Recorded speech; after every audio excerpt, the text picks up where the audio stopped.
struggle njala basaloti okuba okola mayisi mu musimu wangu bwe mala ekyo njala kuyisaawo ndowooza obulango njabuleta oluvannyuma kamala okuyisaawo obubaka bw'amazaali bw'omukulembeze w'eggwanga. Alright, omukulembeze w'eggwanga wonna woli omulonde Kyagulanyi Ssentamu azali ennaku z'omwezi 12 omwezi ogwokubiri omwaka 1992 mwami Ssentamu ne mukyala we butyo bafuna omwana gwe bataasuubira nabo nti alivaamu ekyomugaso, alivaamu omuntu akulembera bannayuganda okubalaga ekitangala n'okulwanira ensi yaabwe ge mazaalibwa golwaliro. Njala okwagaliza amazaalibwa amalungi, Mukama akkingirize akuyise mu misanvu obusiriko osobole okubanga ofuga eggwanga eryo buli muntu asobole okubanga alaba ku birungi n'obukulembeze obw'emirembe. Kale omukulembeze happy birthday to you ne family yonna aboluganda okona mikwano n'abakyabanga mutwalira ebirabo mwe bali kubanga mwagala musajja oyo ffenna tumwagala nnyo olw'ensonga nti alemera ku mazima atayogera ekituufu. Abatabaddeewo leero njala okubaza nnyo njala okusagula okubaza Foot Soldier mwenna abakoze birthday surprise bakoledde president mwena ba Foot Soldier abatasobodde kulaba birthdays olw'ensonga mu Facebook zibatawanya zezino ku surprise parades bakoledde president olwaliro kale zezino nga bwe zibadde olwakansi bazino kadda kikemwemwemu.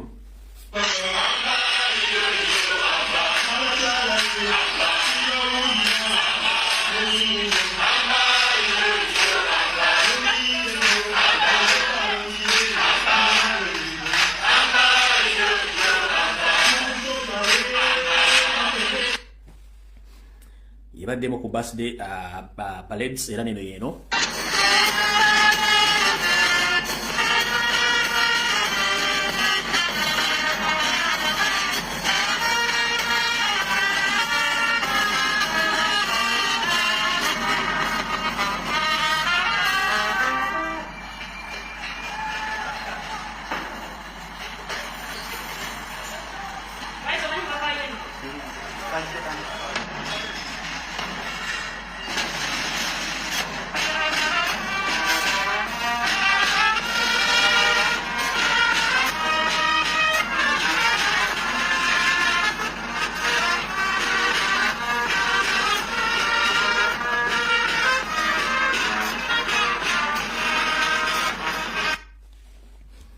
ba Foot Soldier mwenna n'abakoze omulimu gwa parade ogwo amwe bali nyumu balire ddala okuba nti mulaze president omukwano n'omulaga nti mumwagala nnyo. Alright, birthday zikyagenda maaso naye manyi nti parade zino zijja kunyizaamu abaaka bano n'abantu abamu abaali batabakisuubira nga boogera bingi kijja banyizaamu naye engeri gy'oyinza okunyiigamu omunyanya weguli osobola okukwata omuguwa ne weetuga n'ofa ne tukusanga tukuziika oba osobola okugula obuto bw'emmese ne weetunoonywa n'ofa kubanga abantu batandise okutegeera eggwanga lwirira okutambula. Abantu balina laavu tebakakanka ke tebagulangule buli okwata ssente n'oziteeka mu kintu abantu bakwagala kitegeeza nti abantu tebagenda kukwagala nammwe mutegere nti ensi yabakowa muweyo obuyinza.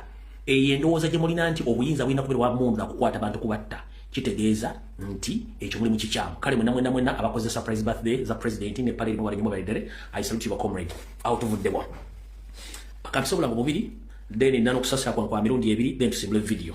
Alright, kaso empisa obulango buno bubiri bukka abaganda baffe mwenna abawangalya mu Bwakabaka bw'Obwongereza kituyita UK mbanjagala bategeeza nti People Power Stroke National Platform UK abaorganizinze okwekalakasa okujja okubeerayo ku Uganda High Commissioner ku Uganda House mu kibuga London ku ndagirira 5859 Trafalgar Square London ku WC2N5DX kunaku Okutano mwezi 14 omwezi ogwokubiri mwaka 2025 ku saa 5 ez'okumakya paka saa 10 ez'akawungeezi. Bagamba nti emirimo ku bagenda otambuliza okwekalakasa kuno kugenda kubeerako okuwaliriza Museveni okw'obwaze okuyimbula abasibe bonna abakyasigadde mu makomera bano ab'ebufuzi then okulekeraawo okuteeka abana mu makomera abatalina musango saako okuwamba abantu n'okukendeeza obuli bw'enguzi n'okwonna eddembe ly'abantu bonna mu Uganda. Abaagala okutegeera ebisinga wano ku demonstration eno please mugenda contactinga abakulembeze ba National Platform saako People Power mu Bwakabaka lya Bungereza ku simu no wammanga kasalaba anamonya 75 97 73 0 65. Kale mwenna abakulembeze n'abantu mu Uganda bali mugende mwekalakasa ensi yaffe tetunayo sindala mugende mwekalakasa bali Bungereza okwekalakasa kiri mu ssemateeka wa Uganda totya kintu kyonna kigenda kubeerawo please genda weekalakase bwe tuvaawo awo then tugenda kwekalakasa okuddako nga kusoma bwe kuti The Australian and Swiss Noob Chapter human rights demonstration against the rampant abduction and torture of political operatives in Uganda. Emiramu gijja kubeera almost ebirwamu mukaaga ekigenda okubanga gyogerwako mu kwekalakasa okwo. Kugenda kubeerako no police bond, no police bail, gross human rights violation, weaponizing gangs, threats by Muhoozi Kainerugaba, demanding for M23 to leave Uganda as well Congo. Okwekalakasa kuno kusigadde na kutono nyokuma kujja kubeera nakuzo mwezi 18 omwezi ogwokubiri mwaka 2025 kujja kubeera ku Ugandan Embassy e Geneva ku sawa 7:30 mpaka sawa 10, then ku United Nations ku sawa 10:30 mpaka sawa 10 na mpaka sawa 10 eza kawungezi. Then bwongo yoro kumanya bisingawo kubira abakwasaganya enkola ya People Power National Platform mu gwanga lya Australia ne Switzerland byebyo kalimu nange bisingawo byonna ojja kuba obitegeera. Alright, awo tuba tuvuddewo mu nsonga z'ebyo. Kati nakuno njagala kwebaza kugende mu maaso. Family y'omugenzi era yali jjajjaffe mu struggle omugenzi kati Mwami Kamulali bwe badde jjajja oba taata wa Kyagulanyi mu byobufuzi. Mwami Kamulali eyafa omwezi guno gwennyini era n'aziikibwa omwezi guno gwennyini. Bampadde wano ebbaluwa ebabaza mwenna abasobola okubeerawo. Ebbaluwa esoma bw'eti: heartfelt appreciation. The family of late Chiwalabye Tarsis of Mwalo Masaka sincerely thanks you for your kindness, prayers and support during the difficult time. Your comforting words, presence and thoughtful gesture meant the world to us as we laid our beloved father, grandfather and friends to the rest. May God bless you abundantly. May Papa's soul rest in eternal peace. Kale family ya omugenzi jjajja oba jjajja nopo oba jjajja wa struggle tata ffe omugenzi Kamulali bwe bubaka bwadde okubaza mwenna abatindiga engendo n'okubasindikira obubaka obubasaasira mu kufa kwa kitaabwe babagambye nti temujjanga okwo munange bwanyu mubalire ddala. Alright, kati ngenda kuyisaawo okubika kwa mirundi ebiri then tuba tusimbula video. Alright, nze nganze omuntu weekend entambulidde bulungi. Ngenda twala okusaasira kwange eri bannayuganda bannange betuwangalira mu ggwanga lya Buturuuki naddala president waffe ffenna atukuuma omukulu Hussein Ssenyalo abooluganda abakola emikwano bambi kitalo nnyo ddala ekyokufiirwa mwannyina mmwe ffenna gwe tuba tumanyi nga musawo Joe ng'olabadde awangaalira mu ssaza lye bayita Sultangazi mu kibuga Istanbul. Mwenna bannayuganda abaali babaddeko ettake mu bitundu ebyenjawulo. Omukyalo ono abadde mujjanjaba bannayuganda ate abadde akola emirimu gye. Omukyala abadde muntu mulamu ne ala yamujjuludde wadde nga yazzeeyo eka mu Uganda era ndoza bamuziise lunaku lwa Jjumba Serabidde. Mukama amuwumuze emirembe naye nga mwenna bannayuganda bawangala mu ggwanga ttake kitalonjera ntola okusaasira kwange eri chairman eri president waffe Hussein Ssenyalo abooluganda bakola emitukwano taata maama saako n'omwami w'omusawo Joe kitalonyo ddala ekyokufiirwako mukyalawo ffenna lyekkubo enjawulo ya budde. Mwenna abasinga obungi saasobodde kutimba mukyalo olw'ensonga nange lyansuseeko waliwo ekiriwo ekikusukkako naye nga bambi musawo Joe Mukama akuwumuze emirembe byonna ebyakusobako bambi kitalonyo ddala ffenna lyekkubo enjawulo ya budde. Oyo ne mmaliriza. Alright, kansimbi ono.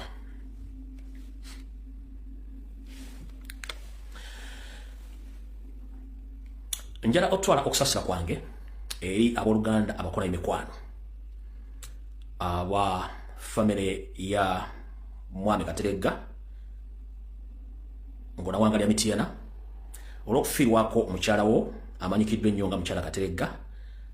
Mukyalo ono abadde awangalya mu bitundu bingi omuli ewaffe mu Kiwambya Ttanda saako ne Mityana. Abadde mukyala mwagazi w'abantu nga mukyala mutetenkanya ate nga mukyala muzzaŋŋanda ayamba buli muntu alina ekizibu.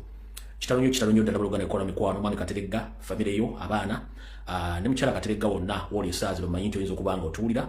Mukama akuwa ekiwumulo eky'emirembe n'ekitanga ky'oba kikwakire naye nga kitalonyo abantu b'Ekiwambya Ttanda Mityana mwenna wabigalo okuba tufiiriddwako omukyalo ono abadde omukyala ow'enkiza ennyo mu bitundu by'Emityana saako ne ku kyalo Kiwambya Ttanda ne famire z'emikwano abamu. Simanyi lwaki Katonda atwala nnyo abantu abalina emitima ebirungi era basobola okuyamba eggwanga n'ekitundu naye nga tewali kyakukola. Ffenna enjawulo ya budde naye nga kitalonyo tutuusa okusaasira kwaffe eri famire abaana abaluganda bakuna mukwano omwami w'okufiirwako omukyala Kateregga alla gwe yajjuludde. Byebyo kati nze njala kuyisa program bwangu tugende mu kubanga by'okukola tulina bingi nnyo. Alright, okusookera ddala njala sooka kuyisaawo security alert eno ziri bbiri. Security alert esookere bwete njala otegeeza Mr. President ntegeeze International Human Rights Commission ntegeeze Uganda Human Rights Commission ntegeeze bannamateeka n'abalwanyizi b'eddembe bonna mu Uganda, ntegeeze ne bannabyabufuzi. Mu ggwanga mukyalimu ebikolobero by'okutulugunya n'okutta abantu, ng'ebikolobero bikolebwa mu safe houses ez'enjawulo. Ntegeezeddwako ekintu kino badde nkigoberedde ebbanga ddene mu kibuga kya Ssaabasajja, mu ssaza lya Ssaabasajja Kabaka y'e Masaka, ku kizimbe ekyaliko Bank of Baroda. Ntegeezeddwako bannayuganda bangi battiddwa mu kizimbe ekyo okuva mu bitundu by'enjawulo by'e Masaka, bakwatibwa ne bawambibwa ne bakubibwa ne batulugunyizibwa mu kizimbe ekyo ekyaliko Bank of Baroda e Masaka. Era olumba bajjamu nga mirambo ne bagenda bazika gye baziise. Njala tegeeza nanyi ekizimbe ekyo ekya Bank of Baroda ekyaliko Bank of Baroda e Masaka. Nanyi ekizimbe kino batosobola kiggala, yafuuka mpuku y'abatemu. Battiddemu abaana okuva 2016, 2017, 2018, 2019 na kati bakyawambiramu abaana. Drone za Museveni zijja nga zirina bakubye nga babamenye emenye n'abatebe basula mu Mwanda Ground mu Godown, ekizimbe kya Bank of Baroda. Aba bajja mu lumu nga bafudde. N'ebitundu bira mu Masaka bakyalina mu Godown ezitta abantu. Naye njala tegeeza eggwanga ebikolwa bino byebakola okutulugunya okuwamba abantu, ebintu bino bya myaka gya dda. Ekintu ky'okukwata omuntu n'omutulugunya nga tomututte mu kkooti, ebikolwa bino bya dda. Tetwagala kufaanana nga mmwe. Temwoza tetulina busobozi bikola bintu bino. Naffe tusobola okukwata emmundu tugenda mu nsiko tukola ekintu kyekimu, naye twagala kwawula mu ndowooza n'entegeera. Teri muntu alina buyinza ku munne. Ffenna twandiyagadde amateeka gakole. Ng'okwata omuntu asaanidde okukwatibwa yakwatibwa, naye okutulugunya kususse. Gongamba otya mu kibuga wakati mugifuna safe house ku Bank of Baroda, ku kizimbe ekyaliko Bank of Baroda, nga tocha chemba baletamu abantu abawakanya gavumenti nga bamenye emenye ne basule wansi Mwanda Ground ewalinga safe za bank ne batulugunyiza mu batta. Ekintu kino kyabulabe nnyo eri omulamu bw'abantu. Mukulu Museveni n'ebitongole by'obutujju omuli ekya Ssemwai n'ekya Isu n'ebirala bitamanyikiddwa, mulekerawo okutta abantu. Njagala bbaka obubaka buno bakke mu maviivi. Teri muntu ku nsi kuno yali akoze kolikodi yakutta abantu n'abamala mu nsi. Kizibu kyekiringa okugenda ku nnyanja n'ogamba ogenda sengula ennyanja ogimala, kizibu. Tosobola kusengula nnyanja ginywako mazzi gamalako. Tosobola kutta bantu bamala mu nsi. Museveni ossa abantu okuva mu gyenkaaga n'akati okyatta, wabula abantu beeyongera bungi. Ate si buli akuwakanya nti ogenda mutta. Abantu b'Amasaka mwene guno mpaka basaliremu ekizimbe ekiriko Bank of Baroda, eyo tocha chemba. Bannamwe bonna babuze ebitundu by'e Masaka ne bajja bitundu by'enjawulo bonna battibwa mu kibuga Masaka wakati ku kizimbe kya Bank of Baroda wansi mu underground ewali vault oba gye tuyita owali safe ya Bank of Baroda gye bali batereka ensimbi. Baganda afa basinga obungi gye bali mu kuvunda mu kibuga Masaka, ekyo ekizimbe kyaliko Bank of Baroda. Ekyo kyotala njagadde bannamateeka abalwanizi b'eddembe bannabyabufuzi bonna mu Masaka mutegeere nti ekyo ekizimbe tokya chemba nga kiri mu Masaka. Awo nvuddewo sekyo litala kyokubiri. Gwe nakabutuzi ne sakabutuzi akyayagala okuzaala era ng'ozaala, wabula ng'osindika mukazi wo mu ddwaliro ery'emulago ku wingi oba ekiwaya abakazi gye bazaalira. Muganda agenda kutegeeza ekiri ku wingi y'abakyala gye bazaalira kitokota si kisandikire. Batta abaana abato abakazaalibwa n'ekigendererwa. Ebintu bino zembi olyange temuwulira. Bakomya abakazi mu kuzaala nga tebandiyagadde kukomezebwa. Basala abakazi by force nga bandi tebaagala kusalibwa. Kino kigenderere kunafu y'abakyala mu nzaala yaabwe. Buli lunaku ekitono nnyo wafaayo abaana bana n'ekigendera nga abaana bano basikagenderere. Ngenda kusaba gwe mukyala yenna anywera eddagala emulago. Togeza n'ozaalira emulago ng'okyagala obulamu obanga oyagala omwana wingi y'abannakazadde y'emulago. Fiiro oba tulugunyizo oba buttiro bw'abaana bato abatandala bana ku nsi. Ngenda kukubiriza omulango ogutakungula mwenna abakyala mufune gye mugenda okuzaalira muve emulago mu wingi y'abakyala. Administration eyaliwo yali etwala wingi y'abakyala baagiyiwa olwa keya gye baalina nga bakola ku baana abo ne baleetawo administration endala y'abatulugunya bali mu kutta tebafaayo. Njala tegeeza mwenna abakyala bazaalira emulago mulekeraawo ogenda emulago. Lwaki ligenda ewamulera lwaki ligenda mu kilinika ez'enjawulo ojja kusangayo abantu bagenda okuzaalisa mirembe muve emulago waffu. Ekyo nakyo mukitegedde. Ebisigadde saagala nnenya. Awo tuvuddewo. Sexual talent ziwedde.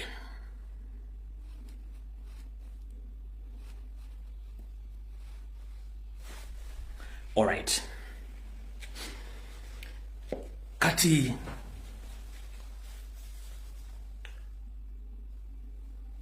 njagala kusooka n'otwala mukisa guno okubaza abaana ba comrade bakola video n'amawulire ge mufulumya abantu ne baganyooma oluvannyuma ne gavaayo. Omwezi oguwedde Minister of Education yafulumya ebibuuzo by'abaana aba P7 nga babikyamya emakinga yonna eyali mu Buganda bagizza mu maserengeta ga Uganda. Ebya senior 6 byafulumye. Enzivunula entegeeza bwodero n'empita y'abaana yonna erigadde benga linga embwetundo omuzigo. Nga sinababulira kintu kino njala sooka kubajjukiza nti oyinza okulabayo omuntu ali Minister of Education ne teacher yefudde omugezigezi nga agezaako okulambulula batya abaana bayise. Oyo si mugezi wabula oyo musiru lwa butamanya kigendera kya Janet na government yaabwe. Lwaki? Okuva kuba Matthew mu Kenya n'abalabo bonna emakinga y'ebigezo n'enfulumya obubonere badde mu ffennanga n'omuzadde asasula ssente agitegeera. Ndi wano kusiba ssente po waliwo omuzadde yenna eyategedde ebyavudde mu bibuuzo by'abaana abo n'engeri gye bayiseemu. Nga ne bakomishona ba UNEB basinga bwe tebasobola kunyumira kutegeeza obubonero obungeri gye babusengeseemu na biki ebyo.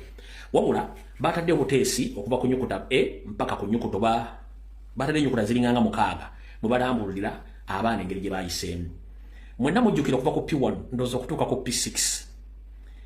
Ripooti zedda baziwandikanga mu buwandiisi ne bagamba nti akoze bulungi nnyo, alina okwongeramu wano, alina eddalu lingi, bino. Kati ekintu kino kye baakoze njala sooka kubuuza. Eno system empya erina kyeyongera ku kusoma kw'abaana oba ekendeeza bukendeeza abantu kutegeera zigiza ng'ali mu byenjigiriza? Omuntu yandiyagadde okubuuza. System y'enfulumya y'ebibuuzo oba enkola y'abaana y'ebibuuzo ku UNEB level oba ku candidate level erina kyeyongera ku baana oba ebuzaabuza abazadde kuviira ddala mu system butategeera bintu bino. In fact, Kambagambe, this is a total confusion of your confusing parents, even the students, of not knowing their strength. Lwaki? Mu system ya Sarah Cow and Educated Cow, bano bafuba okulaba ng'ente zaabwe zonna ezitalina bwongo bazituwalira muri mu system bwe bagatta namu abaana bamwe abagezi. Nkiddamu system eno bagiyita Sarah Cow and Educated Cow. Kati abaana bamwe abasomye nga balina amagezi babaga ssente nazo ziri mu kusoma okujjukizaako. Bannamateeka abasoma amateeka baba bagenda okuyingira okusoma amateeka waliwo kye tuyita pre-entry exams ezaalingawo nga teri muntu agenda kusoma amateeka nga tamaze kukola ebibuuzo bisookerwako kumukkiriza kuyingira. Abasajja bano bagenda bakola branch ewaabwe mu Maserengeta. Bwe bamala gikola bagenda okola baswala ne bajjawo pre-entry exams bayingize ente zaabwe zisoma amateeka, which is okay. Kati ne mu education system bakulaze nti buli muntu yenna yayise. Ne balyoka bakuterawo nti ennyukuta eno etegeeza kino, ennyukuta eri etegeeza kino, ennyukuta eri nenga tebalaze mwana yakoze atya, yafunye atya, ono yagudde, ono yakoze atya. Kuba eno total confusion tekirina kye kyongera wadde n'ekimu okwongera ku bukugu bw'omwana. Kino ekintu baagala kutwala kintu kyonna lumu nga oba musiru oba mugezi buli kimu bakitwalirawo. Kubanga ne bw'okwataliza sizino n'ozisindika amasomero g'ensi yonna bavundule ebyavudde mu bigezo bya senior 4 eriyo kakensa asobola kunnyonnyola grading y'ebintu ebyo. Mu bufunze nze bwe nti bwe ngenda obbagamba mujjukira enanga bwe twamukolanga mu video nga nnyonnyola ebintu. Kati nze eno yennyonnyola entuufu eyabadde mu bibuuzo ebyo naye kyonna kye kiri Mukama ajja kituvundisa. Eno yennyonnyola ebibuuzo entuufu.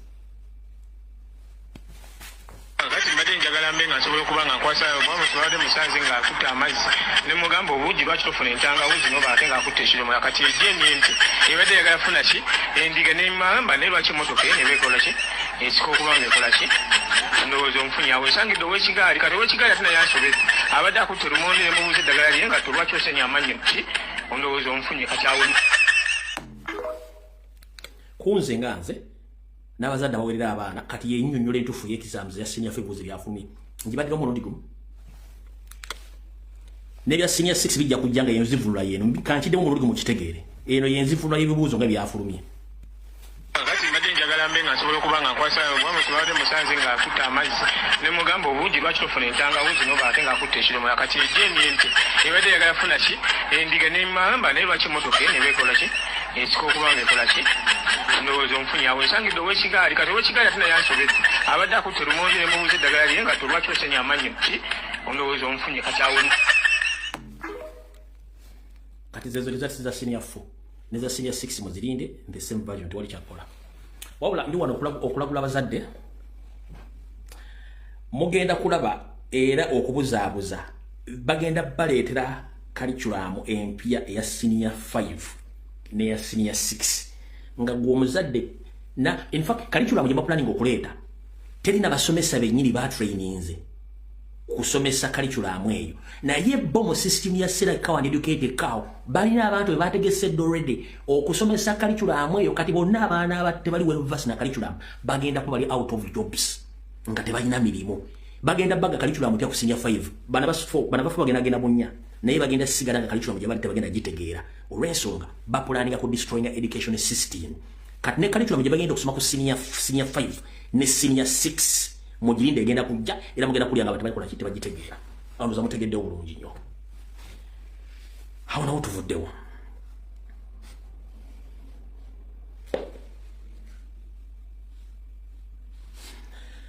kati mu butongole akatambi katandise ennaku z'omwezi ziri 12 ezakonka omwezi ogwokubiri mwaka 2025 twongera okubajjukiza nti okalyadda kaddadda wattu envunyo ogiriira mu katiko neekulina mu kofini nga tasobola kwekyusa nayo neekuweweena nesimba n'ebigere naye ate neyekomekereza ezikiridde mu kofini eyo kati bakulu ebiseera ebisinga ekyokya okirindanga nekiwula nekikwasa engalo wantuzze nga tubagamba nti Yosebiti Bahabulwa ne famire ye n'abantu abalala bebasinga okutambuza propaganda blackmail ku social media ne ku mainstream media nga muwakana kati tukyali mu mbeera waliwo amazima ga president gagenda tambula mpaka nca tetunnava ku mulamwa gwa kubanja ssente za Bina Mutungo twetaaga Yosebiti Bahabulwa otunnyonnyole wadde ba project bamu bagezezaako okuvaayo okwogera ebigambo bino ssente zibadde zijja mu national treasury ngera mwe muzisaasaanya banyabo ne basaba tebagezaako muntu musiru yenna kubuzaabuza ssente za USAID zibadde zijja mu national treasury direct then ku national treasury wezisangira standby orders nti zino ziraga wano zino ziraga wali zino ziraga wano zino ziraga wali tebakulya ssente nkiddamu bw'olaba yo omuntu yenna gyeyebuzaabuza nga awuliriza ssente za Bina Mutungo tesimanyi gavumenti ssente zijja ku akawunti ya gavumenti national treasury mu Bank of Uganda wali standby orders eza buli muntu yenna agenda okufuna ku ssente eza Bina Mutungo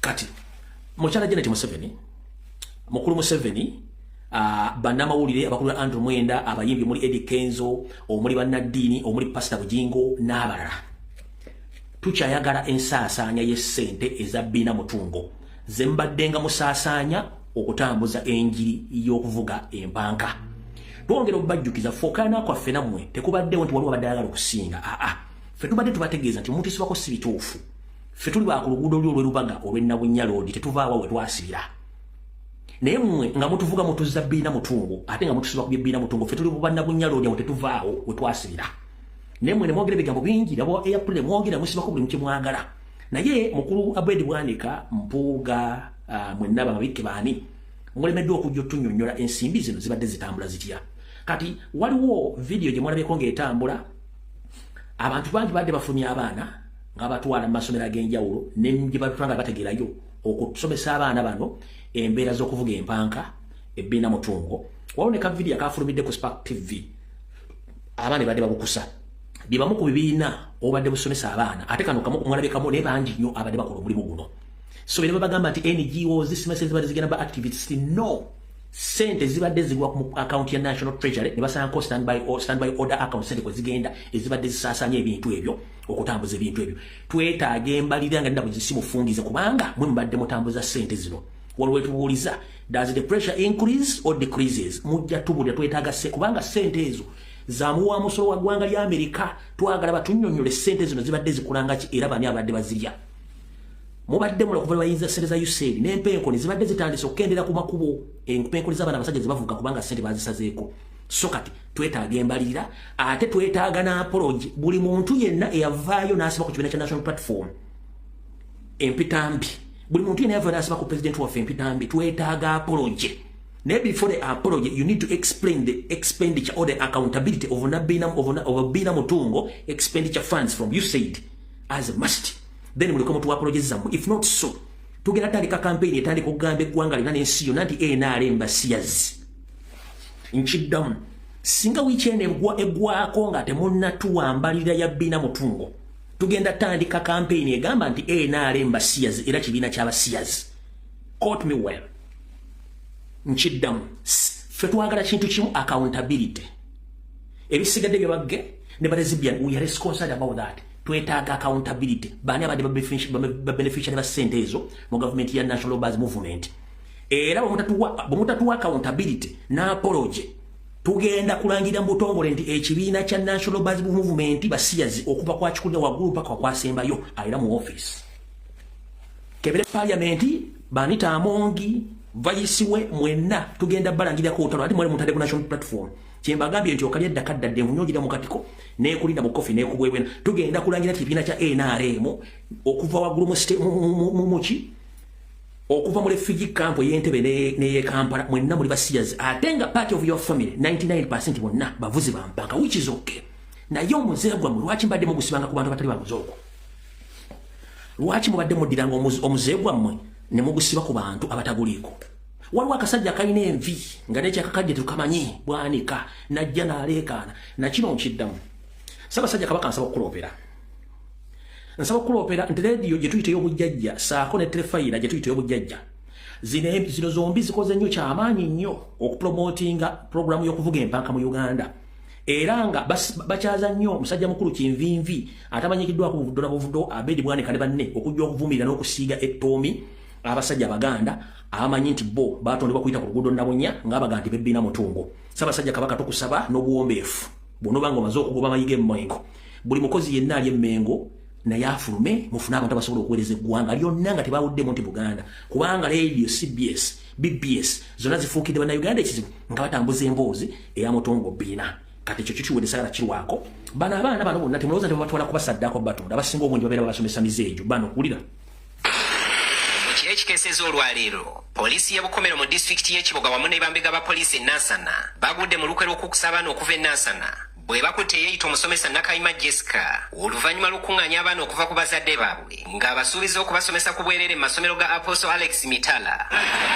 Abaana abasangiddwa ne Nakayima bawerera ddala namba 5 nga basangiddwa mu mmotoka bakire bakuŋŋaanya okuva mu bitundu eby'enjawulo e Nansana nga bano babadde n'entwala yaabwe era nga kitegeerekese nti Nakayima yamatiza abazadde b'abaana bano nga bwe baali bagenda okusomera ku ssomero lya Good Samaritan erisangibwa e Namayumba mu Wakiso kyokka bano okukwatibwa babadde bayingidde mu disitulikiti y'Ekiboga.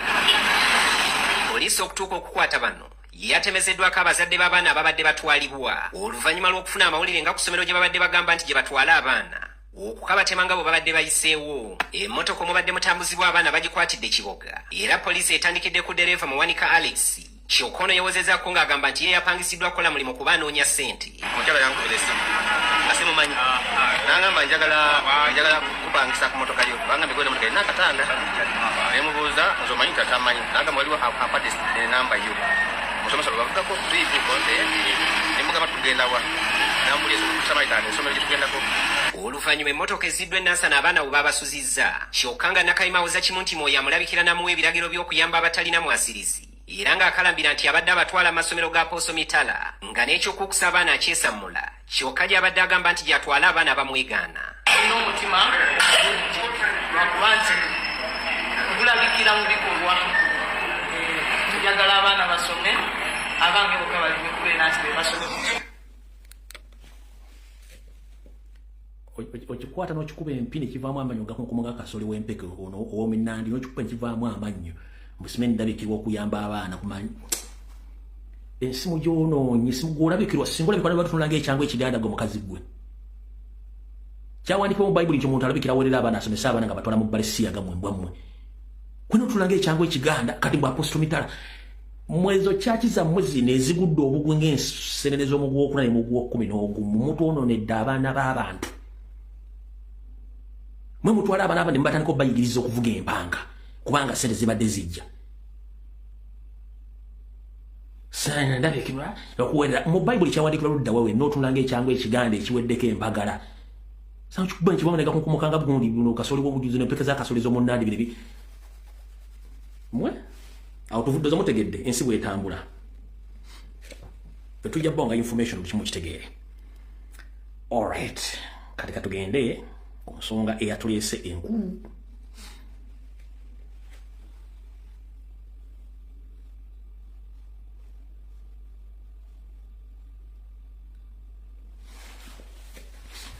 Mujjukira bulungi nnyo kyekitabo ky'eggwanga kye tuyita Bank of Uganda National Treasury kimaze eddaaza lya myaka 3 n'omusobyo nga tekirina senkulu waakyo gwe Governor Bank of Uganda.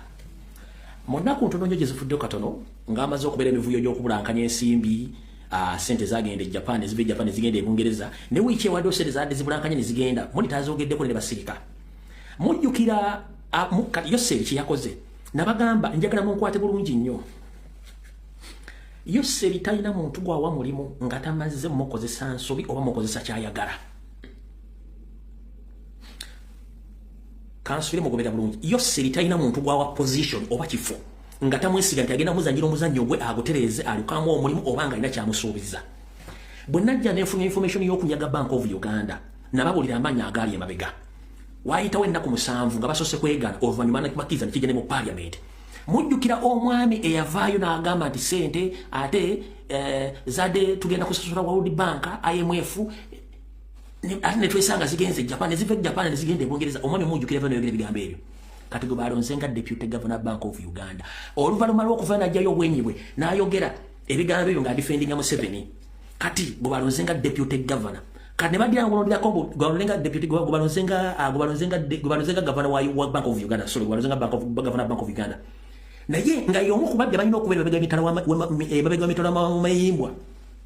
Y'omu ku balina okubeera emabega w'emitayimbwa nga musibe kati ye Governor. Amumyuka ate yalina powers owakabano gwe mwalabyo alina kati ono yavaayo n'ayogera sente engeri gye zabulankanamu y'oyo kati ye Governor oyo simanya atigi kati ono ye deputy ono owakabano. Nejjukira kati ono powers zonna zirimu ono yalina powers ono kifaananyi kino kifaananyi okuba nti amaze okukola omulimu gw'okukola ki kyamaze okukola omulimu gw'okudefendinga Museveni n'okumanya nti sente mission sente bazibbye kati ono ye deputy we ono ye bossi ono wakabano ono alina omuzigo oye wakabano kati ye deputy ono ye Governor nenga kino kifaananyi kyokka ono yajja okwogera engeri sire gye zaabulamu nzotegedde Museveni kyakola ye addira ekintu n'amala okukikozesa ate oluvannyuma n'akola ki n'amala n'akiwa omulimu. Kati mutegedde bulungi nnyo so ebeera mbitegedde bulungi kuba tebalina kye bagenda gavaninga sente teziriyo awo tuvuddewo.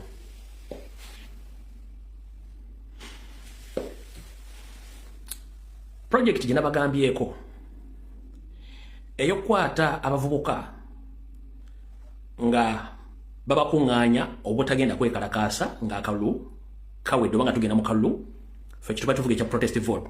Ne mbaga nti project kino bagikwasiza abayimbi ne mbabulira n'omuyimbi gwe bagikwasiza ne mbabulira activities bamuwadde era mwadde muli awo nga bamuwadde ssente ateka ekivu but kino mukiteeke mu bwongo ffe tetuli against business ye wabula ekivulu ekyo bagenda kikozesanga minzaani.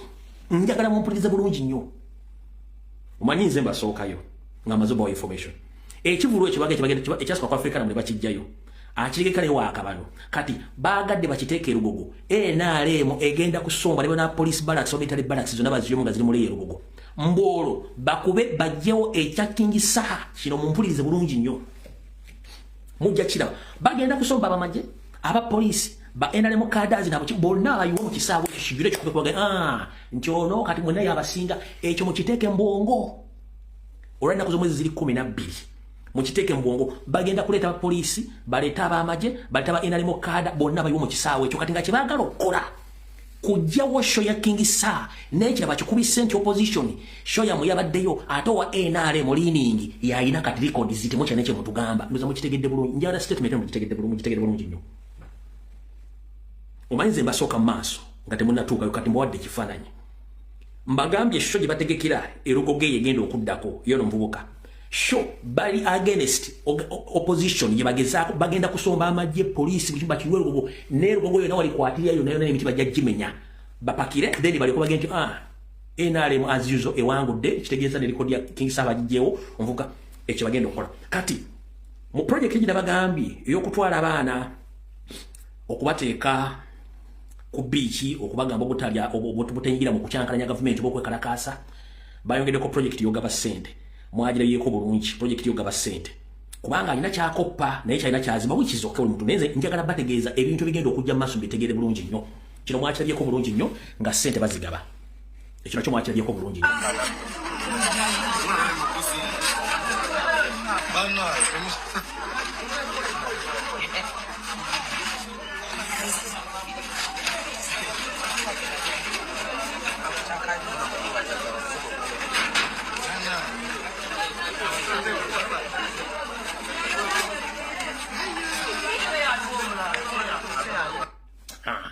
Eyo part of the project nga bwetambula. Njala balaga bintu bino mbitegeeze bulungi nnyo. So buli kimu kireke njagala mufune ekifaananyi bikinaabeera bulungi nnyo. Dere mulyoke mutegeere. Naye faawo si ekizibu kyaffe, ekizibu kyaffe kiruddawa. Ekizibu kyaffe kya kukyusa ggwanga n'essereza mu musozi nawe zigende we zirina okugenda nga zibenefiting oba nga ziganyulwa buli muntu yenna bw'alina okuganyulwamu. So si bino. Museveni mbitera okugamba ne banno. Bw'oba oyagala okuwangula Uganda, kola bannayuganda bye baagala oba betwogerako. Bwe kubanga okuwamba abantu kimenya amateeka towamba bantu. Bwe kubanga okutta abantu kimenya amateeka tutta bantu. Bwe kubanga okutegeka akalulu akatali mazima na bwenkanya nga kigenda okuviira okutabula bannayuganda. Leka akalulu ebitongole ebivunaanyizibwa bikategeke nga kamazima otuwangule oba tukuwangule ove mu buyinza. Bwe kubanga twogera ku masomero nga tegaliiwo gazimbula otuddamu okuleekaana. Bwe tubanga enguudo nfu teekawo enguudo ennamu tube tuleekaana. Bwe banga amalwaliro mafu ogakole gabeerewo olwe tunaleekaana. N'ebintu ebyokukwatanga ssente mutandika okugulirira abayimbi, mutandika okugulira bannabyabufuzi, batandika okwogera Olufalansa, mukyuse constitution. Tekina we kikola kubanga abantu batuuka ekiseera ne bakoowa. Tewali kintu kibeerako ntandikwa na tewali kintu kibeerako ntandikwa na kitaba na nkomerero. Enkomerero by all means oba oyagala oba toyagala. Ffenna ffe tetwagala nnyo baleekaanya naye tetusobola kusirika ng'ensi mugisaanyaawo. Okitegeera bulungi nnyo? So kati tubategeeza naye munaateekawo diversion ezenkana zitya twetaaga accountability ya Balenciaga eya Bina Mutongo. Ffe ba in-laws ba Nabunyaloodi ffe tugamba kubanga mbadde mutusibangako ebintu byammwe. Awo tuvuddewo. Tugenze ku nsonga endala.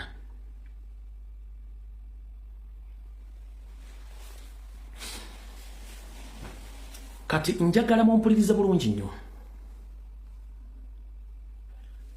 Kana kanywero njala mukansale mukatambulize buli wantu wali wa internet propaganda ayogera ebigambo bingi.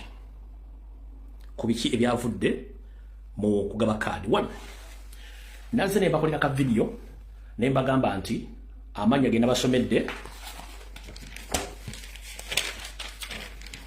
nabasomedde amanya ag'abantu abagenda okujja independent okujja nga bagenda kukyusaamu.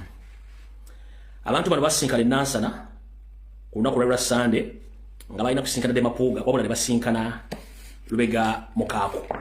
Abantu bano kwaliko Luwemba Luswa, kwaliko Mulumba Matthew, kwaliko Kakika Frederick.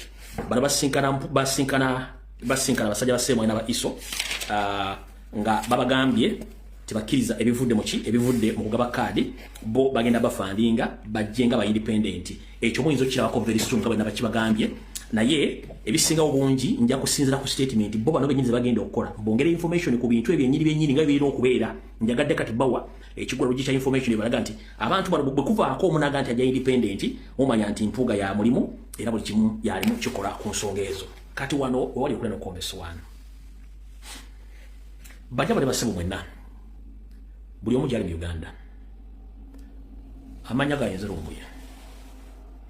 Nkimanyi bulungi nnyo ffenna twakulira mu mpya za njawulo ne tukuzibwa. Era bw'okula ogenda okyuka mu ndowooza, mu bikolwa ne mu mbeera za bulijjo. Bwe butyo n'ensi etuuka n'ekulaakulana n'eva we mwali mugimanyidde n'egenda wala. N'ebyobufuzi ekiseera kituuka ebyobufuzi ne bikyuka ne bigenda ku ddaala eddala. Omukulembeze waffe Robert Kyagulanyi Ssentamu akyusiza ebyobufuzi bannansi abalamu bali birooleza. Ebyobufuzi bituuse bikyukidde ddala bitya. Ebyobufuzi kati byetaaga ng'abasajja ababigendamu asobola okubeerawo n'ategeera amateeka kye gasoma, n'ategeera obuvunaanyizibwa bwe, n'ategeera ddi lwayogera ne lwatayogera. Ebyobufuzi tebikyetaagamu bantu bakazanyiikirizi. Ompulira bulungi nnyo. Kati gwe naye abantu bangi nnyo nga mwogera nti ate biki. Let me tell you one thing mutegere ekintu kino. Embeera yaliwo nga twakayingira na people power nga tufunye n'ekibiina kya national platform. Yatuleetera abantu bangi abajja batwegattako nga naffe mu kaseera ako tetwalina nnyo budde busengejja abantu abo. Mu kaseera kali mu mbeera bwe yali. Era abantu bangi bajja omuli bakyemana Yosefiri bakansala ba parliament bangi bajja era baafuna omukisa ne balondebwa. Mu kaseera kali. Wabula obudde bugenze butambula ng'ebyobufuzi bigenda bikyuka. Mu nkola, mu njogera ne mu ndabika n'ekifaananyi ky'ebyobufuzi kikyuse. Nkulayirira debate yabaddewo n'embeera eriwo olwaleero ne bwe yandibadde omugenzi Ssegeenya Muhammad nga yazze okusaba kaadi ku kiriwo yatasobola gifuna. Mpuliriza bulungi. Mu dynamics ebyobufuzi ebiriwo olwaleero n'ebyaliwo wali mu 2019 n'ebiriwo kati ebintu bibiri bya njawulo nnyo. luli twalina okuyaggayaga abantu bangi bajja tetwalina budde busunsula abaafuna omukisa baafuna omwagira n'abantu bonna abajja olwaliro okulayirira nti singa n'omugenzi Seggirinya abaddewo ku dynamics ebifuzo ebiriwo ne Seggirinya teyandifunye kaadi oyagamba lwaki lumbu yakyogedde bwatyo 1 bwe banga omukulembeze yalese system empya eyakasengejja ey'okuteekawo public debate abantu bawulirize byoyogera ebigenda maaso mu ggwanga n'engeri gy'oyogeramu ebigambo n'engeri gy'olowooza eggwanga lyerina okutambulamu abantu amu automatically ne bwe yandibadde nga mwagala nnyo nga muntu wammwe yandibadde tafuna kaadi lwaki ebyobufuzi bya Katemba mukyala wandabye otya ebya Diimuula Teppo jangu ondabe ke kaseera biveewo nga bw'ogenda okusaba visa ne bakusaba requirements ne politics ge twagala kati wa requirements ne qualifications nkiddamu nga bwe twagala ensi ekyuke mu mateeka bw'oba ogera ng'olina ebisaanyizo twetaaga bisaanyizo kati njagala ompuliriza bulungi nnyo dynamics z'ebyobufuzi zikyuse ne bw'onojja nga gwe osinga okwambala essuuti n'onekaanekana naye nga engalabi empute parish eziri mu constituency tozimanyi constitution ya netteeka erisooka mu constitution tolimanyi gwe kennyini teweemanyi tosobola kuyimirira mu bantu kwogera wabula ngoga nti nze ndi muntu w'abantu ebyo byaweddeko mukulu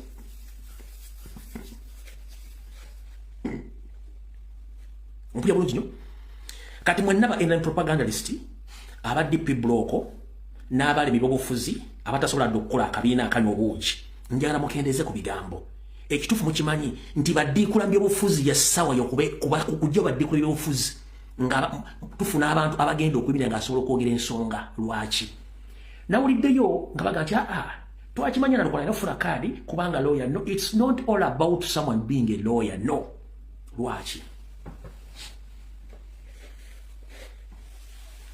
kasita wange olina ebbaluwa senior 6 ye qualification esooka qualification eyokubiri ebyobufuzi obimanye bulungi nnyo qualification eyokusatu osobola okumanya obuvunaanyizibwa bwe gwe ng'omukulembeze akulembera abantu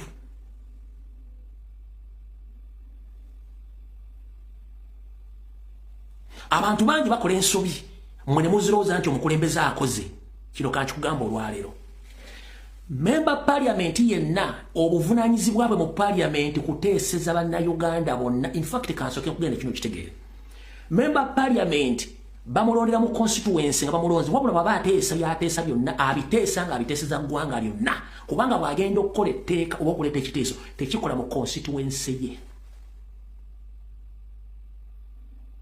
ompulira bulungi member parliament takola nzizi ku kyalo member parliament talongoosa makulu member parliament tazimba amasomero member parliament tasasulira abaana school fees ebyo byabanga akoze abikola ye ng'omuntu noba tabikoze tewali amunenya bwe munajja politics wantemeraayo ne mutegeera abakulembeze kye balina okukola mujja kutegeera abantu abatuufu balina okulondebwa yenna omukulembeze akusimira ddaamu akusimira nayikondo akuzimbira essomero mu mateeka tekiriyo that is the highest order of corruption in Uganda member parliament alina kuteeseza gwanga lyonna ne wakoze etteeka liba lya gwanga lyonna kyalina okukola ng'ali mu parliament nti singa gavumenti ebayisiza project akola ekigambo kye bayita lobbying ku project eziyisiddwa mu budget n'alobingira ekitundu kye nti oluguudo lw'egindi oba bukola enguudo z'egindi oluguudo lw'egindi lwetaaga okukola amasomero g'egindi geetaaga okukola era ssente bwe zibanga zimaze okufulumizibwa member parliament kimukakatako okulondola ssente ze zafulumye ezigenda okukola mu constituency ye zikoze ewevunaanyizibwa member parliament so si ntemeraayo so si ntemeraayo buli lwolonda omukulembeze ntemeraayo omwana netomusasudde school fees newakala kasera oguudo simete wakoze essomero temugenda kufuna kubanga naye buli wakwata sereze n'azibawa tagenda kukola kyemwagalwa ensonga yabagula buguzi ekyo mukitegedde bulungi nnyo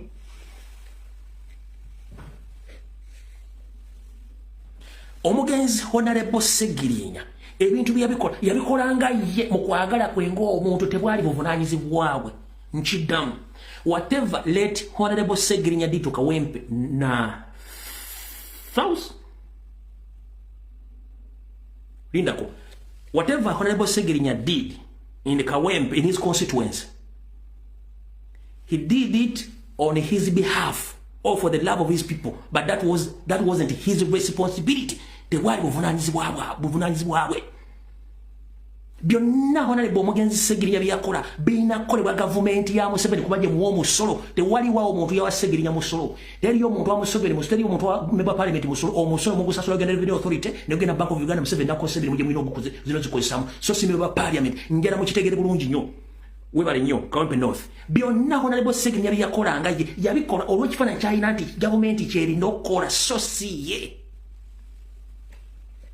Kawempe North ebintu byonna Segirinya yakola Omugenzi gavumenti byerina okukola so si ye nembaba parliament byonna byakola abikola mbumenyi bw'amateeka gavumenti yerina obikola oba oyagala biwulize oba toyagala tojja biwuliza nenga gano gema tugeba tuufu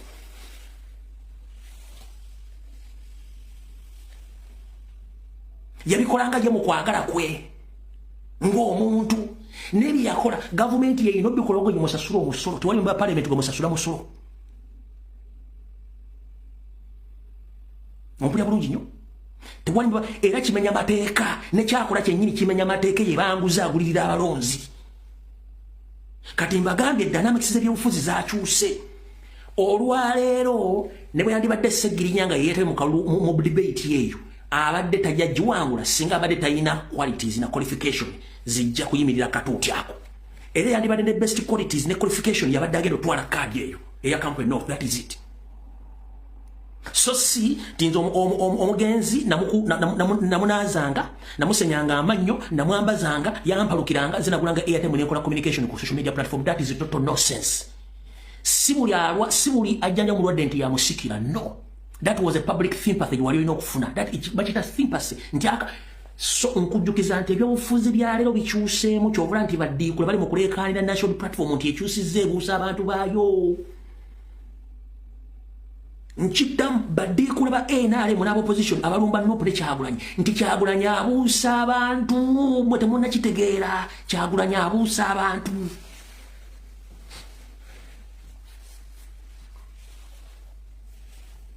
Gozati Museveni agamba mwana opposition sigenda kuzimba ngudo za mu constituency eyo ewali NRM akoze yoki yosera I'm asking this question whenever you come out to address the public you tell the people in constituencies which were taken by the opposition that if you lack anything or you lack services, it's up to you because you are elected opposition member of parliament.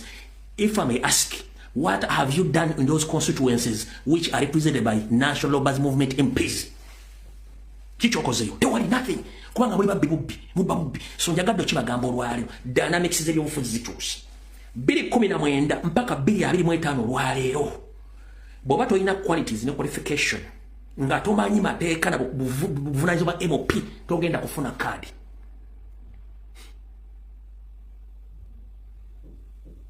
MOP tazimba masomero, tazimba nguudo, takima mazzi ku masuka, talina buvunaanyizibwa bukolera muntu kubanga tomusasula musolo, omusasula okusasula gavumenti. Kyonna MOP kyaba akoze akikolanga ye ku lw'okwagala kwe. It's not a mandatory ndi kyabuwaze MP agenda bakolera. No, that is wrong.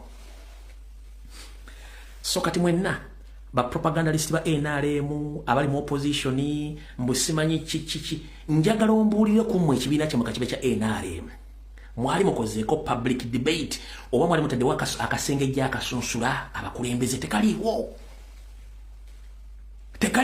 kubanga mbadde mmanyidde politics oli owafuntula nfuntule tyabula ntyabule memba pale banagatize mwasindika kulya.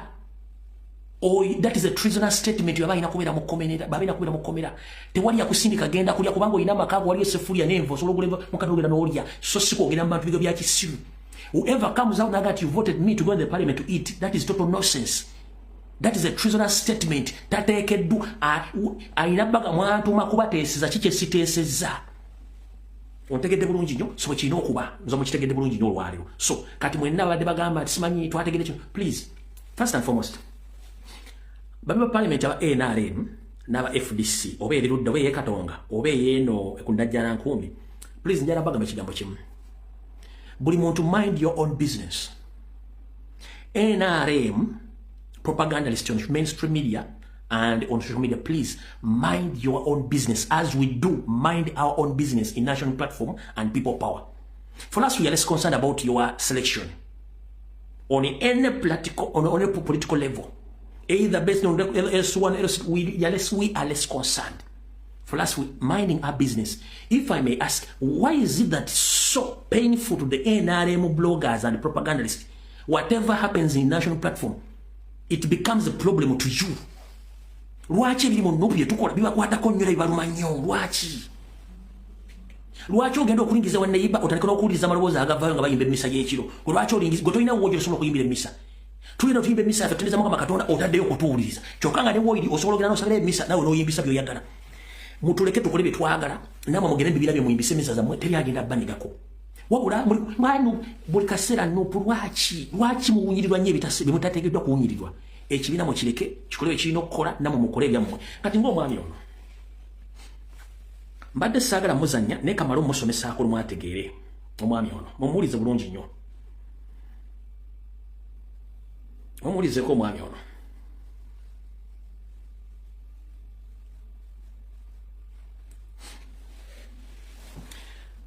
Uli omwami ono bwe yayogera. Firebase yasalawo dda kw'ebyokuwa kwabwe. Bamumanyi. Firebase bamumanyi bamumanyi. Abakola bawe mbyogera babirabo. N'okusi yasalawo lwaki ogamba Firebase? Muganda wange n'oku kibiina kirina bannanyi. Firebase yasalawo dda aligweneewa. Nze singa babadde basazeewo bano bonna ne bamatira. That's no problem. Democracy omuyitaliwo ya district. Naye Firebase bw'etuula n'esalawo bano abaana ne bajja kwata kutunuli ono mwana Luwembo ono Alex Lusolo mpuli amupa amanyi politics kyanga kyafuna olwenku oyagala oba toyagala Isegirinya bwe yalwala ono yasigala mu constituency ndefuna olwenku otunulira Nalukoola okitabira mu bwagenda kufuna bwolaba ono mwana gwe basiba sonye omuyita omwana andi bafuuka bano bwolaba ono magala akifuna olw'obwerera ddala kati balina omusajja omuyita Salimu Serunkuma buli kaluka neesimba babadde afuna olwakasanvu akanaana yeno ekyebanga yawambayo ekikaya Serunkuma tekawempe omumanyi kati Firebase wetuula nesalawo kandidate omu bano ne beewagula ate process gye balina tebalinawo process naawe tebalinawo byonna kiguumaaza Firebase yetuula nesalawo kankubuuze natuula nekidandala kyanjogerese ate muno okufuna etiketi nimuga kidandala nenseka nimuga kidandala nesigenda mu bintu bitali odale we tiketi ogirina namba iyi mukuyagala kunyoma nze nasinoganiza wano maize okutampa nze nzigaba yagala kunyoma niwanega tulina tiketi waita wishet nemukumera nga waita tiketi ogirina nandaba lisitolimba nangankuddi. Alright. Omukulu we bamuyita Munyagwa mugaati gwa bbata. Munyagwa buno baka bujja kutuukako. Politics wamwe okwetikka ffene ebigaali ne mutandika okwekalakaasanga abantu abalina kye mudimandi gwe yaggwawo. Era politics gw'olowooza kati mukulu njala kugamba wagendako n'osoma amateeka era ogayinako wagasomako gamanyiiko knowledge yago. Singa omulamuzi akukwata n'akuteeka mu kagulu wali n'akugamba tuddemu ebibuuzo bino. Ekigambo kyebayita national platform okimanyi ogenda muddamu otya ogenda mugamba nti ekigambo kyebayita national platform kyekibiina ky'ebyobufuzi akugamba ekibiina ky'ebyobufuzi kikola mulimu ki okinnyonnyole then akubuuze ekigambo kyoyita Firebase kyeki omulamuzi osobola munnyonnyola ki oyo propaganda amu omukadde alina okusooka nadda ku bbali kyenge nti danati z'ebyobufuzi zakyuka. National platform, it is a registered party. Eina ne headquarters ebibiina byonna mu Uganda bizitalina. Firebase, it's a private registered company owned by someone. A private company owned by someone. But national platform is a political party owned by people who support and follow and believe in change. People, not individual. Firebase is a registered company, not a political party. So two things are different. Firebase company registered Ekwatagana Music. It's not a political party. You understand? Kati gobodda ku TV n'omuntu omunene gukulinga akalo akadibidde mu sefulya ne firindo okumala ewiki ng'osibye ttaayi olinga zikangalu ng'oli awo otudde n'omutwe kubanga olina ku knowledge ku mateeka naye nga tosobola ku explaininga bintu bino kitegeeza mutandise okulaba nti babajjako akagaati mu kamwa naye ng'ogamba nti wasoma amateeka ompulira bulungi nnyo ogamba nti wasoma amateeka olina knowledge ku mateeka ne basobola okubuuza Firebase kyeki. It's not a political party. So for us here we are talking about politics and we are talking about political parties. So amagezi gabaga mutwe so simugejjo mwe mugejjere ebitonga maze okulya emmamba n'empuuta ali ku kabuusu nga musi ekizibu kye tulina abasajja bano bajjanga nga bambadde nga bulijjo netuga abantu bano bajja kutegeeramu kasita batandika okwambala amasaati n'amasuuti okusiba ettaayi ne balowooza nti bategeera kumbe tebategeerako ddala ate kino ekisajja kyo ate okuva nategedde ebikwatako mwana atu natidde na nnyo natidde na nnyo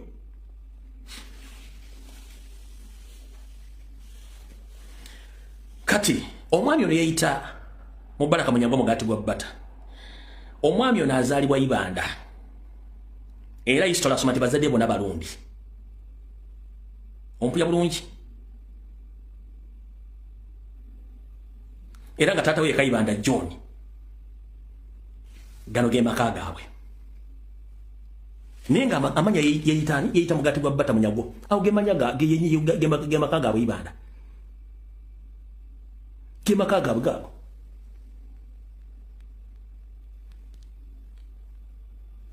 nenga yeeyita Munyagwa kye nabagamba nti Abaganda mannya bangi nnyo bwajja nayogera Oluganda n'ebisoko n'owooza nti ategeera kumbe si Muganda era ne mbagamba nti singa Abaganda balina enko Bwakabaka Buganda badde bukyaliwo oba Uganda yandibadde weeri bano abantu abaifula nti Baganda abatulima empindi ku mabega be batandika okwonoona amanya g'Abaganda n'Abaganda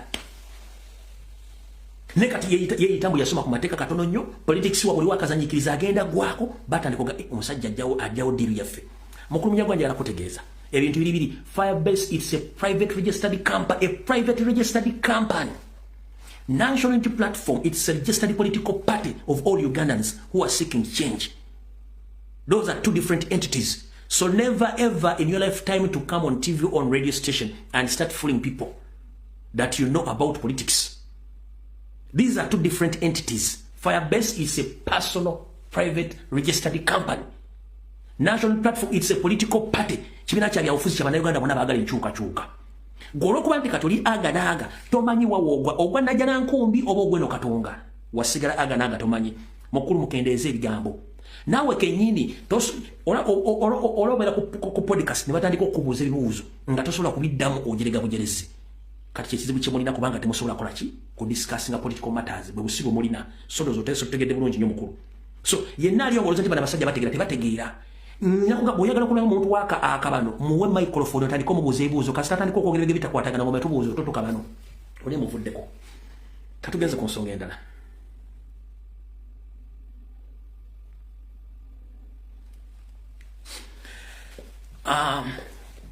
sente eza PDM asimanyi parish model money zitwabagamba nti sente zino mugenda zitwala naye nga za mbirigo nabatereddeko ka video emisana bwe bagenza okubanja sente za parish model mu bitundu by'ebiyikwe ekyavuddemu akirabye embirigo kati ngenda babawulira bye twabagamba ku kintu kimwanyi mugenda kutya nabe ekyabadde ku parish model ng'oli bazze kubanja muntu babuuza ensaasanya n'ennyingiza ekyabadde mu bitundu by'ebuyikwe then nkuzanyire ekiri mu Buganda mu kuregistering emmwanyi twabagamba nti eri private company etutte emmwanyi nga mulooza tusaaga kino kye kibadde bwiko nga bagenza okubanja sente za parish model Tegereza.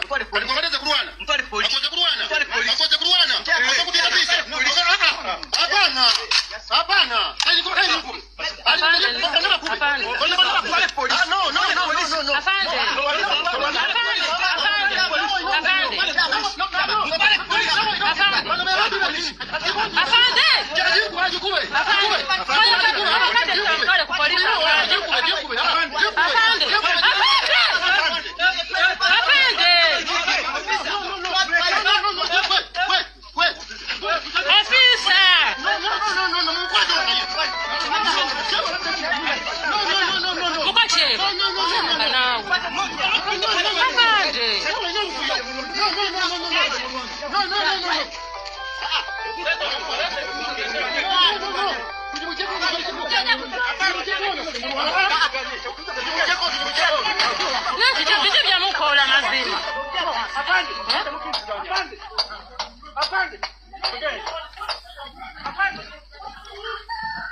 Obuzibu bwagudde dda.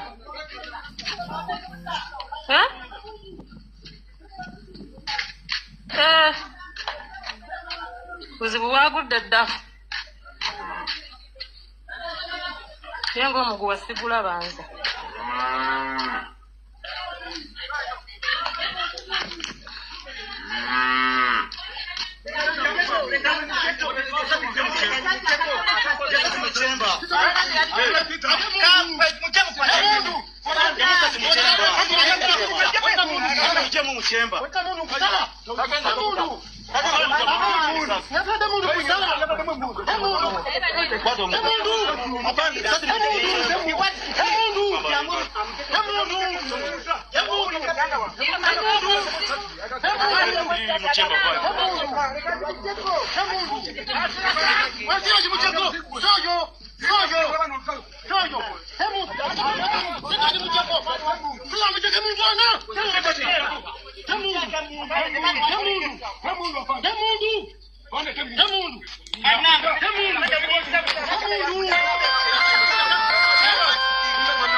All right, here Uganda. Kati twajja ntibagamba nti Museveni yasasula ssente okuyisa Mwanyi ng'akikola ku lwenga private company gye yakozesanga Pineti Mwanyi nazitwala ntibagamba nti Mwanyi ziri gye zitalingibwa nga muloza tusaaga nabalagako ne kadi wano ez'abalimi zibalina okujjuza nga muloza tusaaga. Kati mu Buganda kitambula bali gye zitalinge Mwanyi. Weewulirireko bino ebigambo si byange. Wulira ekiri mu Buganda. Wulira Mwanyi.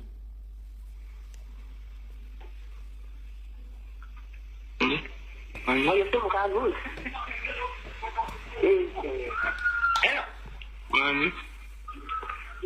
Ombukolanga wosobola wandise Mwanyi zaba wandise Mwanyi babano mbugo batolina kaadi yaabwe gye bakuwadde tolina wootunda Mwanyi. Bazireke tebazigula njazinywa kaawa. Ne bazirima balyoke baziwandiisa ani ali awo? Wangi? Muwandiisize. Muwandiisize? Nze ntidde. Baani abali awo? Weebali naye mukuba awandiisa? Mumpe. Akunnyonnyola owulire. Baabano bali mu kuwandiika. Yogera tono. Hello. Mwangi? Hello, nkuwulira wangambye Mwangi? Yesebo. Nti muwandiisa Mwanyi? Yesebo. Wemba siwandiisiza ate ekiddirira. Ekiddirira? Ekiddirira kitya nnyo kubanga. Wangi? Nga bw'obimanyi nti nange ndi mukozi. Mbadde nkugamba. Owulira? Nkuwulira. Ekiddirira? Temanyi ojja kunyigirizibwamu ng'otunda ku Mwanyi kubanga ebiseera ebiddako togenda tunda Mwanyi zo nga tolina kaadi yetugamba. Ati abanazigula be babatuwandiika. Abakola ki? Abanagula emmwanyi be babatuwandiika. Siyo ffe kuba nange ndi mu kuwandiika naye fiyesa bagenda okugula emmwanyi. Abagenda okugula emmwanyi sina kyensuubira nabo bagenda bawa kadi ezaabwe. Gavumenti egenda kubeebawa layisinsi. Bano abasuubula emmwanyi bano abangi abaliko bagenda bajjako bateekeko gavumenti begenda okuleeta. Naye nga talina kadi tebagulaako emmwanyi. Kale. Zange. Kale nti nze zange saalima za kutunda zange nalima za kunywa kofi. Which is okay, no problem. Oba alima za kunywa kofi. Tujogeddwa. Wanje? Tujogeddwa. Mujogeddwa? Anti nakyoba omanya bw'oba era ng'okyali mu gavumenti ekutwala essaawa ya leero ekikijjanga ekisanga ne kifuukira ddala ekiriko kati kiri gy'oli oba owandiisa oba towandiisa kiri gy'oli bakaka. Gavumenti eriko ekoma kisanja kino. Anti simanyi oba sinze Katonda sinza kyogera ekyo. Gavumenti eriko ekoma kisanja kino 2026 bigenda beera biralamu. Oba oli sure wamunange wali buzibu. Tekuvadde ng'emmwanyi baziwandiika. Tujja ne tubagamba wano ne mwesuleebwa naggamba ne mulowooza tulimba buli kimu tukibalekera awo. Bali mu kuwandiisa mmwanyi buli alina emmwanyi mu Buganda. Bw'oba tewewandiisa tona ogenda zitunda. Mbonade bazisobola bangi bagenda bajjawo balekewo companies ezaabwe ziri registered eza NRM. Kati nabagamba kampuni eyo Mmengo ya Mayiga ya mmwanyi Tepama. Azini gye muyita mmwanyi terimba zizimu ku kampuni ezina license nga mulowooza nsaaga. Kubanga NRM department etuddemu nga mulowooza nsaaga. Kati mujja kitegeera bana Uganda. Nti mulina okusituka by all means babateeka mu busibe nga mulaba. Nkiddamu Muganda wange ali e Mubende, Muganda wange ali e Mityana, Muganda wange ali e Gomba, Muganda wange ali e Masaka, ali Bukunju oli ludda wayesaawa musituke ne bannayuganda bonna bali mu Uganda. Tugenda mu modern day slavery y'ebyenfuna nga bakukolerako bukolezi okufuna ekintu bwe munaba temuzuukuse bagenda basiba mu byenfuna mu byenjigiriza buli kimu nga bali abasajja bakirinako control. Bibyo bitandise mwanyize weerimidde ku ssente zo bakugamba nti onoziwandiisa bato oziwandiisa ogenda zitunda ne bagenda kukuba emboko nga bazikujjawo by force twabagamba. Kati abadde bangoberera mujjukira Mayiga bamusindika ogenda okukola supervision ku mafuta e Bunyoro. Nasooka ne yebuzaabuza ennaku eziwera oluvannyuma n'agenda. Finally project yeri mu kutambula. Era abamafuta ago bakyaddeko Mmengo. Naye kansooke mbajjukize we yagendera ne mukwata nakati project yabwe weetuuse. Kubanga ayinza okubanga y'omu ku ba shareholders olw'okuba akolera Museveni. Munajjukira bulungi nnyo ekintu kino mukijjukire bwe nakyogera naku zomwe zaali 14 lwali na Friday. Wulira. Nayogera Friday 14, 17 Mayiga na 17 Monday Mayiga n'agenda ewa e Bunyoro. Kati wano yono nga sinkanye kampuni esima amafuta. Kampuni etambuza amafuta nga basinkanye wiiki ero zadde najjo nga basinkanye. Kati ngenda bazanyira video nga basinkanye neri gye yagenda we namwabiza. Wulira. Hospital ya kasule chotuse. Rwanda kuzomwezi ziri 14 omwezi ogw'omusanvu mwaka 2023. Mu program zogenda okukola ndowooza enkya Museveni yakusindise ogende e Bunyoro. Ngera tegeeza munda bannayuganda n'Abaganda nti omukulu olwo enkya agenda agenda e Bunyoro Obwakabaka bwa Bunyoro netagenda genda Bwakabaka mpozi ganayita ewisi. Katikkiro wa Buganda munamateka omutendeke Charles Peter Mayiga akyomedde abagala okulemesa Uganda okusima amafuta abayise bannakigwanyizi abawedde emirimu era abataagalisa bw'ati kwe kulabula gavumenti singa amafuta gaba gatandise okusimibwa ensimbi ezinaagavaamu zikole ku ebyo ebigasa ensi yattu Uganda okugeza okukola enguudo okutumbula ebyobulimi okuzimba amasomero n'amalwaliro ag'omulembe n'ebirala bingi ebigwa mu kkowa eryo. Katikkiro bino byonna okubyogera abadde yasisinkanye omuhiikirwa w'e Bunyoro Andrew Byakutaaga ne baminisita b'e Bunyoro eyo kubanga ennaku zino kyaliko kwe kulambula ebitundu gye basima amafuta ebiri mu Bunyoro. Gende Bunyoro Bwakabaka bwa Bunyoro netagenda genda Bwakabaka mpozi ganayita ewisi. Agenda mu oil fields zonna we ziri alambule bw'amala okulambula nekimutwala e Bunyoro kwe kulaba okukola survey n'okuleeta amawulire agalaga nti ebintu Museveni byakola naddala e Bunyoro okusima amafuta era n'Obwakabaka bwa Buganda buwagira buli kimu kigende mu maaso tewaba omuntu asabotaginga enteekateeka ya kusima amafuta e Bunyoro. Charles Peter Mayiga enkyo ogenda Bunyoro. Katikkiro Charles Peter Mayiga mumyuka w'owokubiri wa Gwansibirwa wamu ne baminisita abalala n'abakungu bakedde Bunyoro okulambula emirimu bwe gitambula gye bateekateeka okusima amafuta. Katikkiro n'abakungu b'Emmengo basoose kukyalako ew'omukama wa Bunyoro Dr. Solomon Gafa Busaiguru era ng'eno tekkiriziddwa bamawulire. Oluvudde mu kafubo batuuzizza olukiiko olwetabiddwamu omuhiikirwa byakutaga baminisita b'e Bunyoro n'abakungu mu Bukama. Katikkiro Charles Peter Mayiga akyomedde abaagala okulemesa Uganda okusima amafuta n'ababuulira kati nti balabe ba Uganda. Tuza okuwagira enteekateeka z'okusima amafuta kuba twagala okwerabirako n'amaaso gaffe naye amafuta bwe kiba kya bugagga tukyeyambise nga kikyali kya bbeeyi.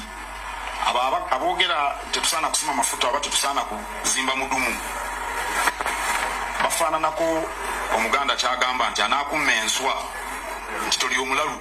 Era bw'onomala okole press conference otandika okuga nti enteekateeka z'okusima amafuta e Bunyoro zigenda bulungi nnyo era tuwagira gavumenti na buli kimu kyegenda okukola. Enkya oga tuli Bunyoro okuyongera kiseza mu goma nyumba ebbisaza enkya ogenda genda e Bunyoro enkya ng'enaku z'omwezi 15 ogenda genda e Bunyoro zino bbanga wasuzeeyo dda. Okitegedde bulungi nnyo enjagadde okukomya ebisigadde byakusaanye sigenda kuzizaako ngalo. Katikkiro wabula ajjukiza gavumenti nti okusima amafuta bwe kutandika era ne gavaamu ensimbi esaanye ekola ebigasa bannayuganda era esesowaze nnyo okukuuma obutonde naddala okusimba emiti amafuta galeme kufuukira Uganda ekikolimo. Tetulowooza nti zisaana okukozesebwa okukuuma obutonde bw'ensi okuwagira ebyobulamu okuwagira ebyenjigiriza okuwagira ebyobulimi okuwagira ebyobulunzi okuzimba enguudo n'amalwaliro ne twatugende okuwagira obukozi bw'emirimu. History mumanyi bulungi nnyo. Kati project najjambaga project erimu kutambula lwali terulisa omwami kennyini olunaku lwadde lwa DA olunaku lwadde lwajjo same statement with the same people ku project yabwe nga bwetambula wano yabadde Mmengo.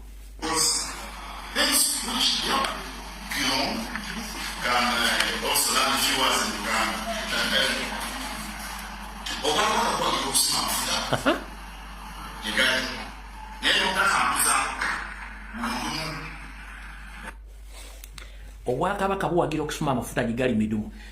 Gwe sookozeeyo ddamula ya Buganda olyoko oyogera ebigo by'oyogera. One, obwakabaka bwa Buganda buyina territory yaabwo bulina n'ebyogagga by'ensi by'omu ttaka. Amafuta gali mu bwakabaka bwa Bunyoro ng'Abanyola abasinga obungi battiddwa abala bali mu ki? Bali mu concentration camps. Muzzukulu wa Buganda Kyagulanyi Ssenta ng'omukulembeze omulonde yagenda e Bunyoro n'abo abatali mu concentration camps abatasasulwa kubajja ku mataka gaabwe. Buli lw'oyogera nti obwakabaka bwa Buganda bulwagira okusima amafuta oba oleetawo okulwanagana n'obukyayi wakati w'Abaganda n'Abanyoro. Ffe Abaganda totuli presentinga ku bikola byo bwagira Musajja Museveni. Abanyoro bali mu concentration camps abala battiddwa bajjibwa ku mataka tebasasulwanga nga n'emyezi ena emabega. Abantu bonna Abanyoro abaaliyo baagobebwa ku mirimu ne baleeta Abanyolanda okuva e Rwanda special ne bayingira mu bintu by'okusima amafuta eby'okuzimba ebisaawe n'okulongoosa bwe mugenda oteekebwa amafuta. Kati gwe musajja gwe saagala otuleetere buzibu nti Abaganda beekobaanye okutwala amafuta n'okutawanya Obwakabaka bwa Bunyoro okubajjako ebyobugagga byabwe. Ompulya bulungi nnyo? Baakugambye ezzayo dda mu myezi giweze 3 wagaanye. Ndategeeza Abaganda nti omwami oyo ali mu kutiisatiisa Ssaabasajja Kabaka ng'amusindikira Museveni n'abantu abalala bamafiya bali e Mmengo. Kati njala tegeeza Obuganda omwami ebintu byonna byakola abikolanga ye kuba kati kyewaggula kyetwala era emirimu gyakola gyonna kati agikola. Kiki ekimukozesa ebintu ebyo kandi wavire ku ntono? Mayiga bw'amala okubba n'okutunda ettaka lya Buganda lyonna yasalawo omululu ne gumuyitirira n'ayagala tte mukama we akuze Omulangira Ssemakokyo oba sinakindi babeerewo n'emufere munne David Wasajja. Bwe bigana ne tujja ntubitegeera ntukuba enduulu Ssaabasajja Kabaka ntumuttaasa n'awona n'asalawo amuteekeko empiiga mpaka olwali byonna bye baakola banezimbi bannyonnyola. Kati ensobi gye yakola yaddira ssente ebitundu 60 ku buli 10 ze yatunda mu ttaka lya Buganda n'addamu n'azisiga mu Bwakabaka bwa Buganda ng'akola project ezize ng'azisa mu mannya ga Ssaabasajja Kabaka ne Buganda. Kwe kugulawo kampuni simanyi Majestic Brand, simanyi Mirembe Villa, simanyi ani, kampuni zonna zibibbye n'addira ebitundu 60 ku buli 10 muserezi yabba n'addamu n'agulawo kampuni mu Buganda. Kati bwe bamugamba afuluma olwaleero Mayiga lwaki yatta omuntu? Mayiga omugamba olwaleero afulume kyekintu yakyensonga lwaki era yagala okutta Ssaabasajja Kabaka ssente ezayabba ebitundu 10 ku buli 10 mu Buganda ebitundu 60 yaddamu bakita reinvest. Ne bazimbamu ennyumba z'eno Ekigo, ne bazimbamu enda ziri eno sayidi eno Wakiso ze bazimba, agudde Mwanyitepa maje muita Mwanyiterimba agudde simanyi bache Sticky Brand simanyi akoze biki byonna zonna companies agenda gulawo zonna mu manya ga Ssaabasajja Kabaka n'aga Buganda kati amasomero ge bazimbye ku ssente za Buganda ku ttaka libatunze gonna muli bakiwalabe mali kati bwe bagoba mayige emmenga lwaki yatta omuntu era musaasire nnyo Ssaabasajja Kabaka Kasajja yakasabye eddamula kagiremedde kasindika abasajja okujja okutiisa Ssaabasajja Kabaka kakola buki Abaganda mwenna tulina tasikezi kati kubanja ddamula na kubanja accountability ya bina mutungo kati akasajja kano nabagamba dda temwategeera kuva dda kajja keeteekawo ka imposter abasinga obungi temwamanya ntaka nakulyako amenvu kajja keesesa kajja keegonza akasajja kano kaaliwo bali bakateeka mudda kambaleke ku bifaananyi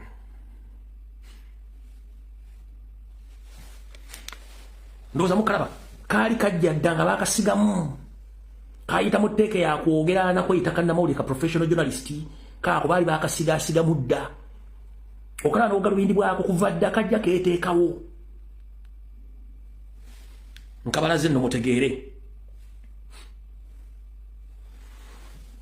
kati kambalage mubifaananyi muno ono si Josh Mayanja Nkanja ono Josh Mayanja Nkanja Josh bwabanga Josh Mayanja Nkanja yaliwo ng'akasajja kano emmengo kaaliwo obalaba kati kaako keetegereze kaako weetegereze Wasanya mwetegereze wuuyo mwetegereze yennanga liganyira emirambo egyali give e Rwanda mulebe kaako kaako obuntu buno bwali bwatwesimba mudda nga ffe tutume kaako kaako nga bwajja bwatweteeka kaako kalabe kabano super bujja bwefuula mpola mpola gwetegereza abantu bonna abali mu kifaananyi kino abamu baafadda tebaliiwo ono si Joyce Nabbosa Ssebugwawo ono oyo si Nabbosa Ssebugwawo kweri oyo ono ndoza Jebbi Walusimbi oba ono Jebbi Walusimbi ono oba ono afande Mayanja Nkanji naye simanyi oba nja kuddamu ntunde ebifaananyi bino naye nga akasajja kano okalaba kaaliwo nga weebuli bwetaddemu awo keefudde nti kali innocent kalengere akayiringu nga keefudde kali innocent olaba kalumu omumwa kaako nga kali mumwa akayiringu okalaba nga kalumu omumwa nga kamanyi mission yaako yennyini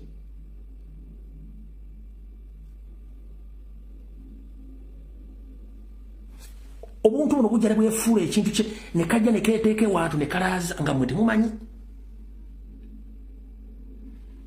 kamaliza kakuba engoma kati nawe kakalamusa ku mujaguzo amaliriza naye akotte kati akuba mujaguzo yeefudde kabaka amaliriza naye alamusa mujaguzo ssebo wagenda ku mikolo kati mujja tegeera kyova olaba omwami ono mukambwe nnyo ssente yaddamu n'azirinvestinga kyova nti ayagala kyusa obwakabaka kubenga obwakabaka buli modani bwa busuubuzi tebuli traditional kubanga he made a mistake of reinvesting the money he stole from Buganda after selling all Buganda land. Kati kyava ayagala okutta Ssaabasajja Kabaka kuba waviire Mengo taddamu kuyingira Mbulange wadde okubeera ku mukolo gwa Buganda abaawe edda alina tulaga accountability katula kirajja kutta Kabaka kati nga tannatta Kabaka Ssaabasajja katukusaba oba olina ka video ka recording recordings okateka gende ku social media tumwe bwana abeere Mengo oba oli ku mukolo gwonna gwotugambe nti otatali Katikkiro wange kimala anti bakumbye media bakutisiza Ssekabaka Muteesa taata uyagaye endagaano yabazungu n'agikaya bagenda okubanja endagaano nga yagigayiza dda yagiyadda twagala tukolere embeera ku Ssaabasajja Kabaka akasajja kakutiisatiisa information engikuwadde ebbanga lyonna akasajja kagamba okulemerwa kagenda kwonoona Ssaabasajja Kabaka kitaawo Muteesa yagaye endagaano gye bali mukozesa okuwaibwa Kabaka bwe n'agaye endagaano n'agira n'agimulaba bwabaganya okukkiriza okugamba nti aveewo tukoleyo kavide baka kadakiika emu nti Baganda oyo takyali Katikkiro wange kimala period oba ozze ku mukolo oyiseyo nti bannange ntudde wano lwaliro ono takyali Katikkiro wange kimala okujja nga bakusse naye ne kitaawo yakola ekyobuzira yagaye endagaano n'agimira omungereza agenda okunoonya endagaano nga Ssekabaka Muteesa agigayiza agimize ffe tukolere ekintu kimu oba oli buluddawa otulikodinga kavide baka bakadakiika egi okatuteera twewaddamu ogamba nti Katikkiro wa Buganda otherwise ekiri atabale kyekira nasigadde waka buli kimu tukikubuulidde nga bwe kirina okubeera abakulumba tubamanyi bakusindikira abantu bakutiisetiise ng'omusajja asigalewo n'olwaleero wamuganda ogenda okuddayo mu masiro amasiro n'ogaddiza Nsubuga architecture waago nsobola okuloopera nti omusajja ono yazzeeyo mu masiro era kandawo ba footage namutaddemu akayirumu mwenzi footage wange mbeera naye Ssaabasajja Kabaka nsobola okuloopera omutamanya ngamba ono wamugoba okuddayo mu masiro n'ogaddiza architecture waago omukulu Nsubuga nkuloopera nti olwaleero omutamanya ngamba azzeeyo mu masiro e Kasubi kitegeeza tawulira bye wamugamba wuuno abaddeyo leero omulaba abadde mu masiro e Kasubi wuutu naye ng'amugamba taddamu kwesaaza mu masiro g'aba Ssekabaka omulaba bulungi nnyo wamugamba taddamu galinnyamu naye abaddeyo bulungi nnyo n'abantu be wuuyo omulaba n'amagye gawo gatudde mu Buganda mu lubi lwa masiro g'aba Ssekabaka amagye gayingira mu mali mu masiro g'aba Ssekabaka baabo babaddeyo olwali mu masiro g'aba Ssekabaka baabo alright nakino kankiyise olumu nakyo mukitegeere nawo tuveewo awo